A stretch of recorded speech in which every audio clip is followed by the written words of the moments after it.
You've been here before.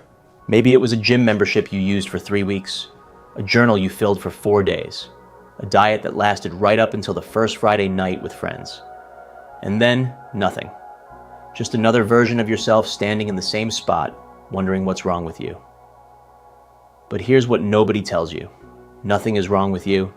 The problem isn't discipline, it's not motivation, it's not even willpower.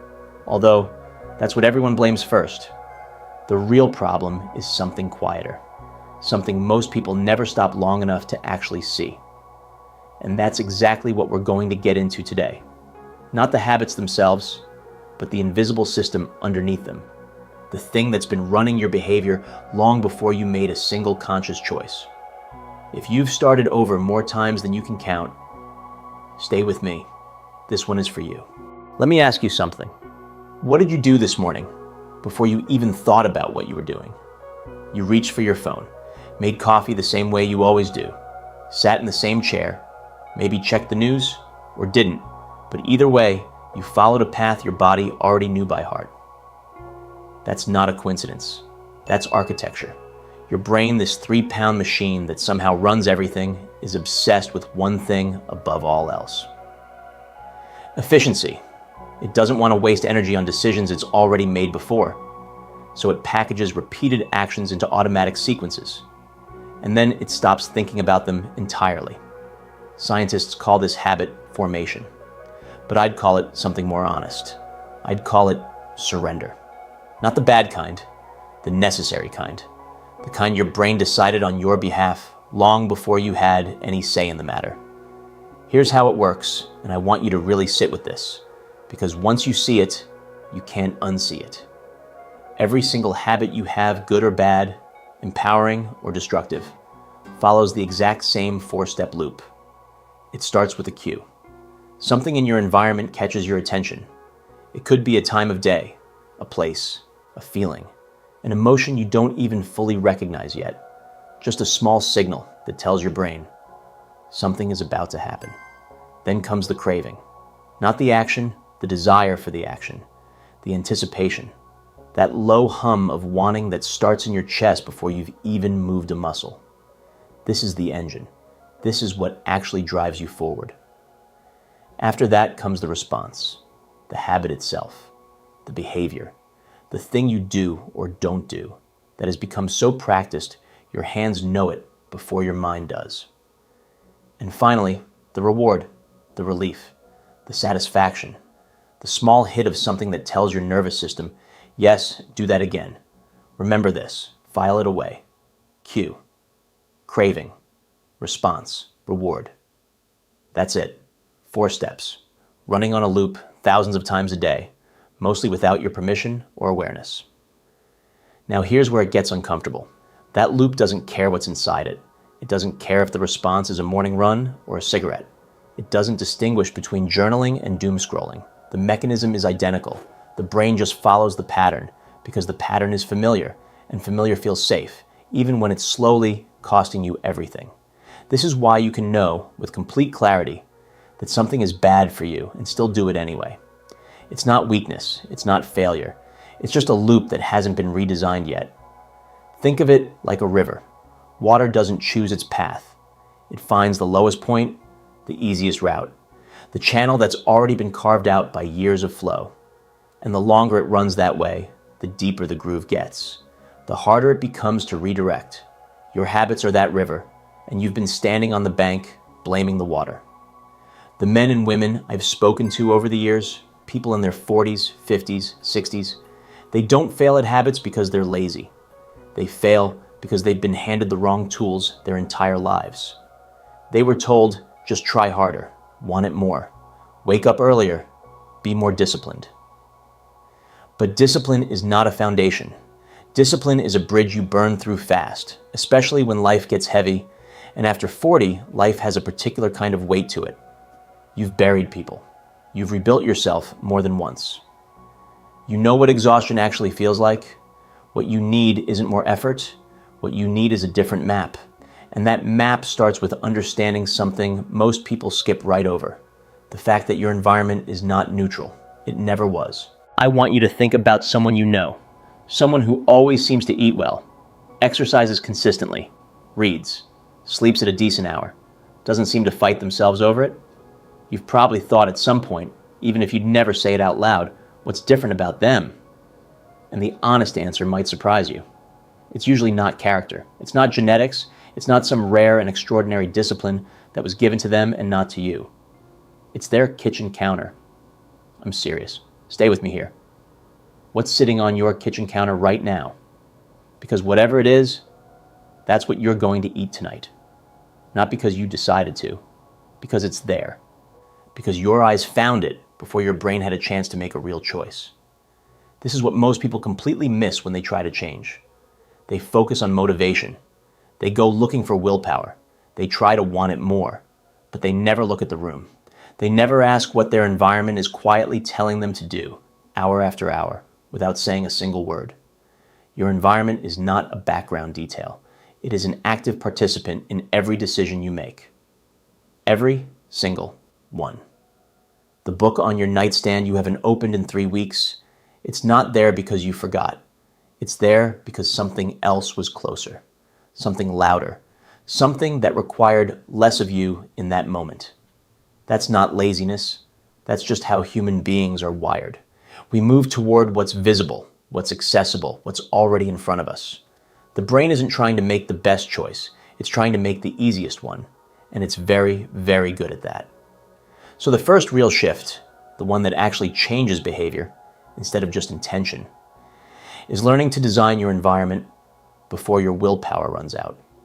Because it will run out. It always does. Especially after a long day. Especially after loss. Especially after the kind of Tuesday that reminds you just how much life asks of you when you're past 40 and the margin for error feels smaller than it used to. On those days, you don't need more motivation. You need a room that's already made the decision for you. Put the running shoes by the door. Not in the closet, by the door. Leave the water bottle on the desk. Move the phone to another room at night. Not because you're weak for needing the help, but because you're smart enough to know that every barrier you remove today is one less battle you have to fight tomorrow. This is what the research keeps showing over and over in study after study that most people never hear about because it doesn't make for a flashy headline. Behavior follows design, not inspiration, not passion, not the right quote at the right moment. Design. And here's the part that really gets me, the part I think about often. We spend so much energy trying to change who we are through effort and struggle, but almost nobody asks the quieter question, what kind of person does this environment expect me to be? Because your home, your workspace, your daily route, they all carry a message. They're constantly whispering to you about what's normal, what's expected, what's easy. And if that message doesn't match who you're trying to become, you will spend every day fighting upstream. You'll keep starting over, keep feeling like you failed, keep wondering what's wrong with your character. When the real answer is simpler, and honestly, a lot more hopeful than that. Change the environment, change what's obvious, change what your eyes land on first when you walk through the door. Your behavior will follow, not perfectly, not immediately, but consistently, which is the only thing that actually matters in the long run. Consistency doesn't come from trying harder. It comes from making the right thing easier to see. There's a version of you that already knows what to do. You know you should move your body. You know sleep matters. You know the processed food isn't serving you. You know the phone is stealing time you'll never get back. You know all of it, and yet, that gap, the one between knowing and actually doing, is where most people spend the majority of their adult lives. Stuck in the middle, informed but immobile, aware but unable to move. And they blame themselves for it every single time. But here's what that gap is actually made of. It's not ignorance.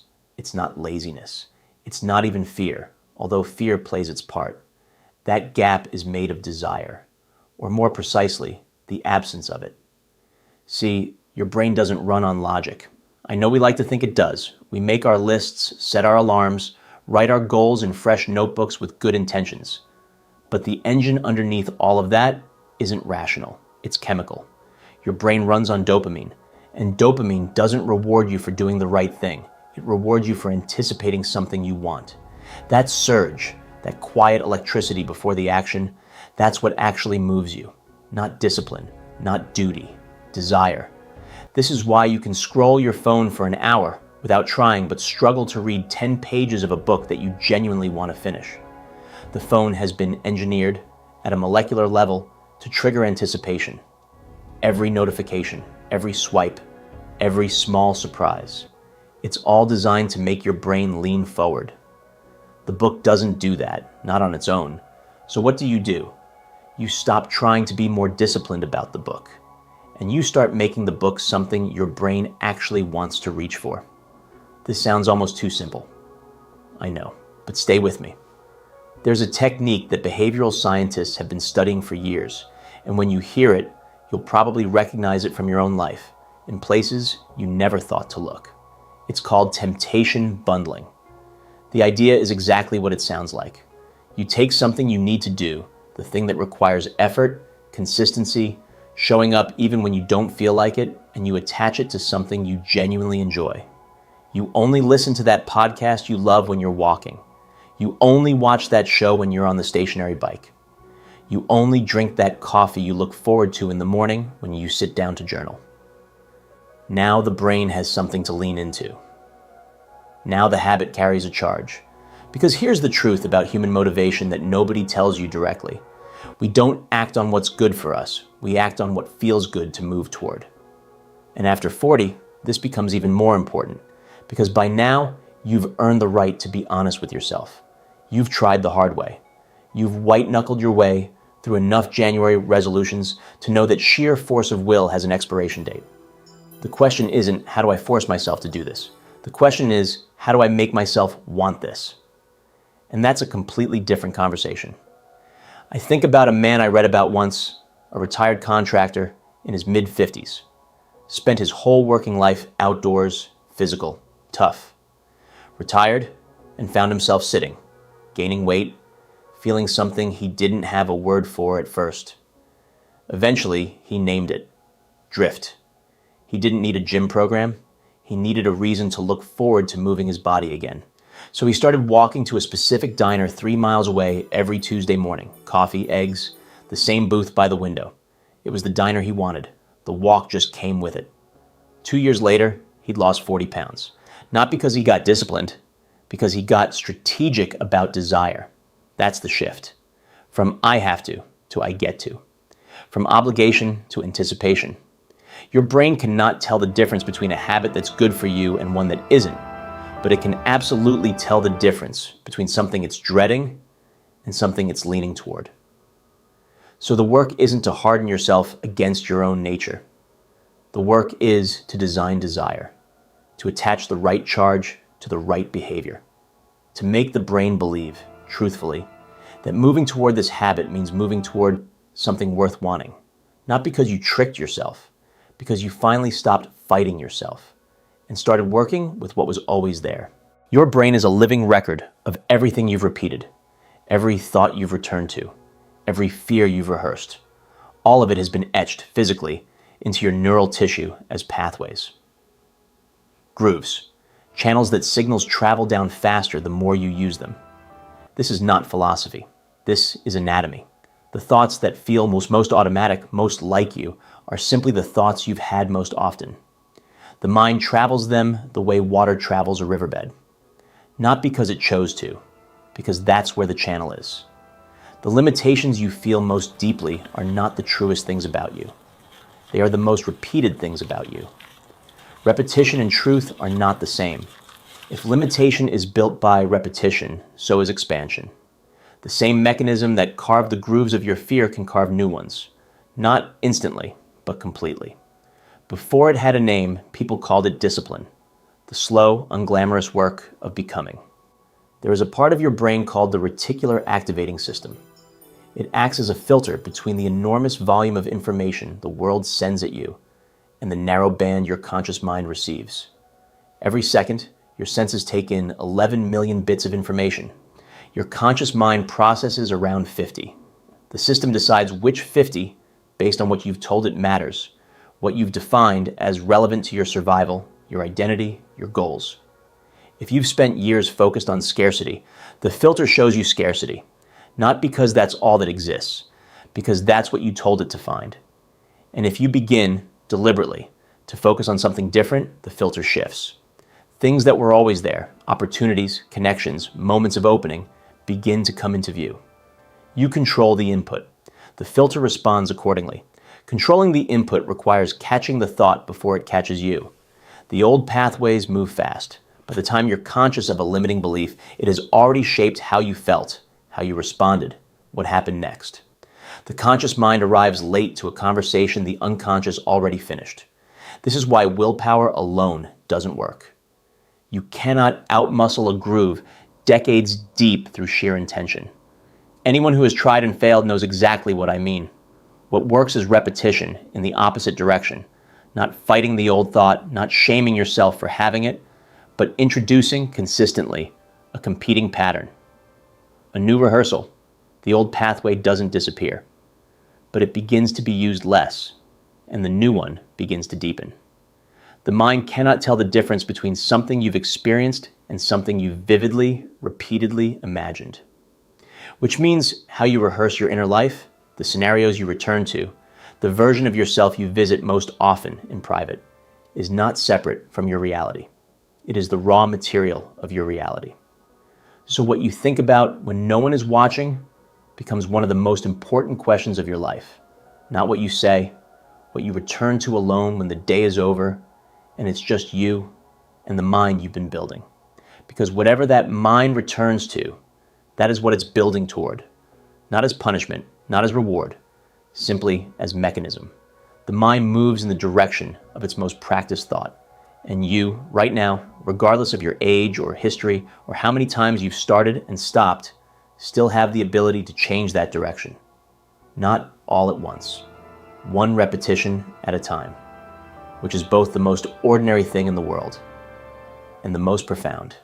So now we get to the part that matters most. Not the theory, not the understanding, the doing. Because everything I've said up to this point, the pathways, the filter, the mechanism, the turning, none of it means anything if it stays in your head as an interesting idea you heard once and then carried with you, untouched, into the same day you've been living. Understanding is not change. Understanding is the beginning of the conversation with yourself about change. The conversation that matters is what happens after you close this tab. The first thing you need to do is find the thought you return to most. Not the aspirational ones, not the ones you're proud of, the ones that come automatically, the ones that show up when something goes wrong, the ones your mind reaches for, the way your hand reaches for your phone without deciding to, without noticing until it's already happened. For some people it's, I always end up here. For others, it's quieter, a feeling more than a sentence, a familiar heaviness that arrives before you've even processed what triggered it. Find it, name it, write it down, not to analyze it, but to see it outside of yourself for the first time. Because a thought you've never externalized has a power that a thought you've named does not. You cannot change what you cannot see. The second thing is to build one anchor. One, not five. Not a morning routine that collapses the moment life gets complicated. One small, specific, non-negotiable thing you do every single day. Not because it will change your life by itself, but because every time you do it, you send a message to your mind about the kind of person you are now. 20 minutes of walking, 10 minutes of silence before you open your phone. 3 sentences written every morning about what you intend, not what you hope, what you intend. The content matters less than the consistency. The consistency is the message. Because the mind doesn't respond to your plans. It responds to your patterns. And a pattern is just a thing you did yesterday that you're doing again today. Somewhere in that repetition, not at a moment you can predict, the mind begins to believe it. The third thing is the hardest, because it's the one most people resist. You need to stop waiting for the feeling, the motivation, the readiness, the sign that it's the right moment. That feeling is not coming first. The feeling follows the action, always. In every person who has genuinely changed something about themselves, the sequence was the same. They moved, and then they felt like moving. They showed up before they were ready, and readiness arrived somewhere in the middle of showing up. Waiting for the feeling is the most sophisticated form of procrastination there is. It doesn't look like procrastination. It looks like patience, like self-awareness, like not forcing things.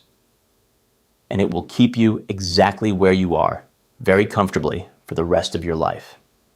The fourth thing is to audit your environment, not your habits. Most people try to change their behavior while leaving the environment that produces their behavior completely untouched. They try to think differently surrounded by the same people having the same conversations, reinforcing the same version of who they are. The mind is shaped by its context constantly, in ways too subtle to track consciously. So look at your environment honestly. What does it reward? What does it make easy that you're trying to make hard? Change the context before you try to change the behavior. Make the old pattern require a decision rather than a default, because defaults win every time. Change the default. The fifth thing is to redefine what counts. Most people measure change by outcomes, by the visible result, by the number others can see and verify. But outcomes are the last thing to change, not the first. They are the final expression of a process that began months earlier in moments that looked like nothing. So learn to count the repetition itself as the victory. You woke up and did the thing. That counts, not because it moved the needle visibly, but because it sent a message, because it added one more piece of evidence to a new story the mind is slowly beginning to believe about who you are. The outcomes are just what happens when enough of those private, unwitnessed moments accumulate into a weight the world can finally see. You are building that weight right now. And the mind, patient and precise and more powerful than you've ever given it credit for, is keeping track. It always is. Before we go further, I want to stop here for a moment, not to interrupt what we're building, but because something in this conversation deserves more than just being heard. You've been sitting with some heavy things in the last 40 minutes. The pattern you return to, the cost of staying the same, the private moments where no one's watching and you choose anyway. Or don't. I don't know which side of that you're on right now, but I know you're somewhere on it. Because people who have completely made peace with where they are don't spend their time listening to conversations like this one. Here's what I want from you. Not a like, not a subscribe, not yet. I want you to tell me one thing in the comments. Just one. Not your goal, not the dream version of yourself 5 years from now. I want to know the obstacle, the specific, honest, unglamorous thing that keeps showing up between you and the version of your life you actually want. Drop it below. One sentence. As honest as you can make it. And tell me what you want to go deeper on next. What topic, what question, what part of this conversation you want me to follow. I read them. Not as a thing I say, I actually read them. Because the people watching this are not an audience to me. They're the reason I'm still doing this. Now here's what I haven't told you yet. Everything we've talked about, the pathways, the filter, the repetition, the private victories, all of it assumes something. It assumes that you are the one directing the process. But what happens when you're not? What happens in the moments? And you know exactly which moments I mean. When the mind isn't just running an old program quietly in the background, but is actively, loudly, convincingly working against you. The 3 a.m. moment, the moment after a setback you didn't see coming, the moment when something you built carefully and over time comes apart, and the voice doesn't whisper anymore. It states, clearly, calmly, with the authority of someone who has been right before. This is who you are. This is what always happens. This is the proof you needed. That moment is different from ordinary resistance. Ordinary resistance is friction. That moment is a flood. And most people have never been taught how to stand in a flood. They've been taught to stay positive, to push through, to remember their why. All of which is completely useless when the water is at your chest and rising. What actually works is not motivation. It's not a mantra. It's not a memory of better days recalled to offset the weight of this one. What works is something far more basic and far more demanding. It's a decision made not from strength, because strength may not be available, but from something quieter and more durable than strength. Something that doesn't depend on how you feel or what you believe in that moment, or whether you can see any evidence that it's worth continuing. Some people call it commitment. Some call it character. Some call it something that comes from outside themselves, a source they can't fully explain but have learned through years of living to trust. Whatever it is for you, find it before you need it. Because the flood will come. It comes for everyone. The question has never been whether it comes. The question is what you've built to stand on when it does. People who have genuinely earned authority over their inner life didn't build it in the good days. They built it in exactly the moments I just described. The moments where everything in them said stop, and they found something that said not yet. Those two words, held quietly against the loudest moment the mind can produce, are more powerful than any technique. Because they don't require certainty. They don't require that you know how it ends. They only require that you stay just a little longer than the flood expects you to. And the flood, eventually, always recedes. Not because you defeated it, because you outlasted it. When the water drops and you're still standing, still imperfect, still uncertain, still very much a work in progress, the mind registers something it has never registered before. That you are not someone it can devour. That it tried with everything it had at the worst possible moment, and you were still there. That quiet internal shift in what the mind believes about you is worth more than 1,000 good days, because it changes the baseline. And when the baseline changes, everything built on top of it changes with it. I want to go back to something I said at the very beginning, that voice in your head that never shuts up. I want to revisit it, not to close a loop neatly, but because I think you hear it differently now than you did 45 minutes ago. And that difference, subtle as it might feel, is not nothing. When we started, that voice was a problem, an intruder, something to be conquered through the right combination of discipline and technique. But here's what I've come to believe, after a long time at war with my own mind, and an even longer time learning to stop. The goal was never silence. The goal was authorship. There is a version of mental mastery that looks like suppression, white-knuckling through the noise, forcing the mind into compliance through sheer will. Some people live that way for years. They look disciplined from the outside. From the inside, it is exhausting, in a way that eventually breaks everything it was meant to protect.